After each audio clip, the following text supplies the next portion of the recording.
One little personal incident about what I mentioned, about people's past, a personal experience that I had. I was at a masjid where I was leading the prayer.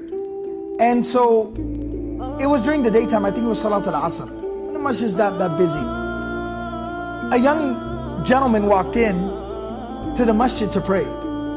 Now, the gentleman was literally covered in tattoos. From his fingers up to his neck, completely covered in tattoos. And so, now obviously somebody like that walks into the masjid, and what do we immediately do? Reach for your phone, right? Something bad's about to happen, right? So obviously people get nervous. So we were actually walking in for the prayer, the iqamah was being called. I said, Assalamu alaikum, he said, Wa alaikum assalam. We went in and we prayed. After salah, I turned around, I said, first time I had ever seen him there at the masjid. I said, Assalamu alaikum, brother, never seen you before. He said, I just moved to the area, just last week. And so I just found the masjid, I just got a job, I just found the masjid, and so thought I'd come pray after work. And he was still in his work uniform. So I said, okay, mashallah, welcome. And so then I started talking to him, where are you from, where'd you grow up, what's your name, started getting to know the brother. And he starts talking and talking, and he starts telling me his story, kind of his story. And he says that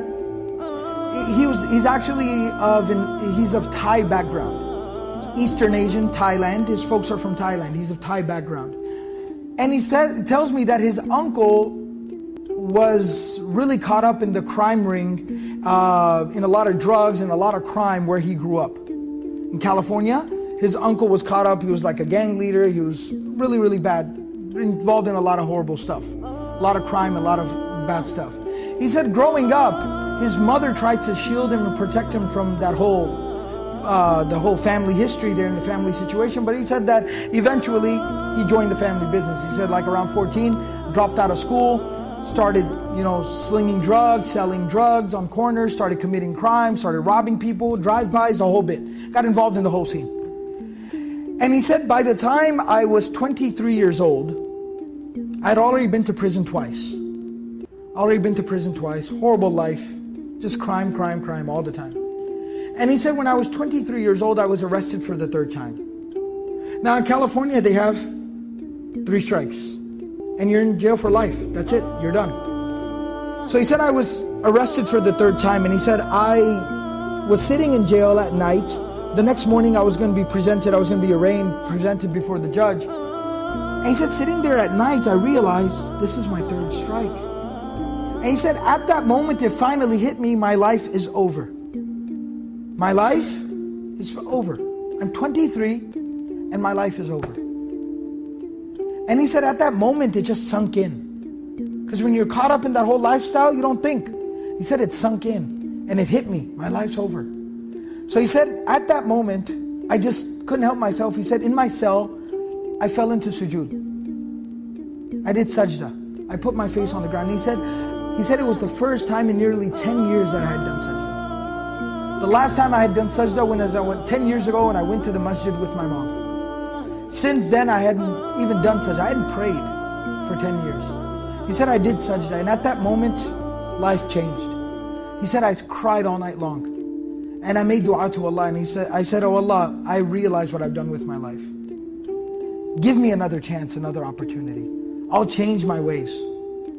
And I will totally change my ways. And he said at that moment I felt like I needed to make an intention. What am I going to do? Allah, if you save me from this moment, what will I do with my life? And he said, I remember when I was a child, my mom always had one wish.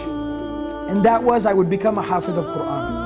She said, oh, your grandfather was a Hafidz, but your uncle went bad, and everybody in your family didn't follow in your grandfather's footsteps. I want you to be a Hafidz and revive that tradition that your grandfather had. Be a Hafidz of Qur'an. And he said, I remembered that at that moment, because I'm thinking about Allah, I'm thinking about my mother and how much I hurt her. So I said, oh Allah, if I'm able to get out of here, I am going to go and become a Hafidz of Qur'an. I'm going to memorize Qur'an. He said when he's presented before the judge the next day, he said the judge looks at the file, looks at me, my mom sitting in the back of the courtroom crying her eyes out. I'm a young man. He said the judge looked at the file, closes the file, says stand up. He says if I was to let you go right now, what would you do? And he said it's funny you asked me that because last night I had a change of heart. I repented. And I'm going to change my life. And I'm going to go and I'm going to study my religion and study the Qur'an, the book of Allah. And I'm going to commit myself to being a good person. So the judge said, all right. Charges, case dismissed, get out of here. Be on your way. He said, I walked out of the courtroom. My mom is crying, can't believe that this happened. He said, I asked her, Mom, how much money you got in your pocket? How much money you got in your purse? She pulled out 40, 50 bucks. My uncles were there.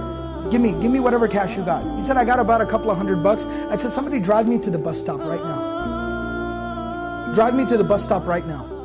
He said he jumped on a bus, rode a bus to the nearest major Islamic center, found out where's their Quran memorization program. 23-year-old man, just literally no clothes. He said, I had nothing. I went to an Islamic center, said, where can I go to memorize Quran? They said, oh, there's a place, there's a school for Quran memorization that's 200 miles from here. It's in this city, this is the address. He said, I jumped on another bus on a Greyhound and I went to there. And I literally walked in the door and said, hi, my name is this, I want to memorize the Quran. Like, okay, come on in. The man tells me, he was 23 years old at the time. He memorized the entire Quran. This young man didn't even know how to read Alif, Ba, Ta, Tha. He started from scratch. He memorized the entire Quran cover to cover in 8 months. 8 months he memorized the entire Quran. I've had him lead prayer. I've heard him read. Beautiful recitation. Knows his Quran. And today, years later, a husband and a father. And his children, when you see his children, the adab, the character that they have, he himself personally is making his children memorize Quran. Amazing. People's past and what they can become.